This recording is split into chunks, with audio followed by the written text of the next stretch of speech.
Very good morning बच्चों। आज हम लोग पढ़ने वाले हैं मेल गैमीटोजेनेसिस इन एंजियोस्पर्म। और एंजियोस्पर्म सबसे पहला टर्म आता है इसमें। एंजियोस्पर्म का मतलब होता है फ्लावरिंग प्लांट। फ्लावरिंग प्लांट ऐसे प्लांट्स, ऐसे कंप्लीट प्लांट्स जो कि जिनमें फ्लावर भी लगते हैं, फ्रूट्स भी लगते हैं और सीड्स भी लगते हैं। और आज का जो हमारा अर्थ का एरा चल रहा है वो एंजियोस्पर्मिक एरा है। उन्हीं का हम आज सीखने वाले हैं गैमीटोजेनेसिस। उनमें किस तरह से गैमीट का फॉर्मेशन होता है।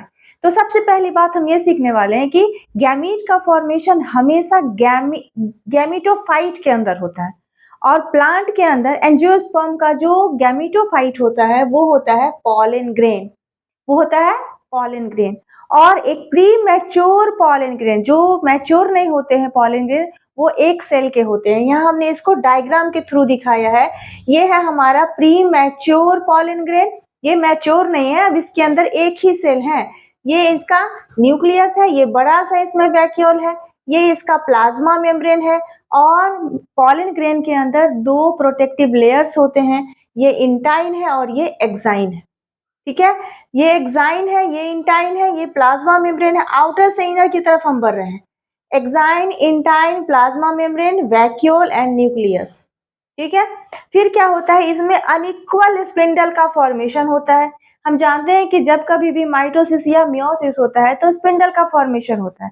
पर यहाँ पे जो स्पिंडल बन रहा है वो अनइक्वल बन रहा है, अनइवन बन रहा है, जिसके कारण क्या हो रहा है, ये अनइक्वल, देखिए अनइक्वल स्पिंडल का फॉर्मेशन हो रहा है, जिसकी वजह से जो माइटोसिस हो रहा है उसके रिजल्ट में दो अनइक्वल सेल का फॉर्मेशन हो रहा है। देखिए यहाँ पे ये बड़ा वाला जो सेल है, ये बड़ा सेल वेजिटेटिव सेल है। ये वेजिटेटिव सेल का न्यूक्लियस है जो इरेगुलर शेप का है। और एक छोटा सा सेल है जो है हमारा जेनरेटिव सेल। यही जेनरेटिव सेल हमारे अंदर इन यहाँ पे इस प्लांट्स के अंदर, इस पॉलन ग्रेन के अंदर मेल गैमीट्स को बनाने वाला है। और ये है हमारा वेजिटेटिव सेल, या इसी को हम ट्यूब सेल बोलते हैं, जो पॉलन ट्यूब का जर्मिनेशन करने वाला है। ठीक है, अभी इसके अंदर देखिए दो सेल हैं, एक है वेजिटेटिव सेल और एक है जेनरेटिव सेल। जेनरेटिव सेल छोटा है और वेजिटेटिव सेल बड़ा है। फिर अगली बार फिर क्या हो रहा है, जैसे अब ये टू सेल स्ट्रक्चर वाला पॉलन ग्रेन है, ये पॉलिनेशन के बाद पहुंचता है कहाँ पे, स्टिग्मा के पास। स्टिग्मा जो कि फीमेल रिप्रोडक्टिव पार्ट का सबसे अपर मोस्ट पार्ट होता है, कार्पेल या पिस्टल का। स्टिग्मा के ऊपर लैंड किया पॉलन ग्रेन। अच्छा देखिए, बहुत सारे 60% एंजियोस्पर्म के अंदर इस स्टेज में ही पॉलिनेशन हो जाता है। यानी टू सेल स्ट्रक्चर का जब पॉलन ग्रेन होता है तभी इसमें पॉलिनेशन हो जाता है 60% एंजियोस्पर्म में।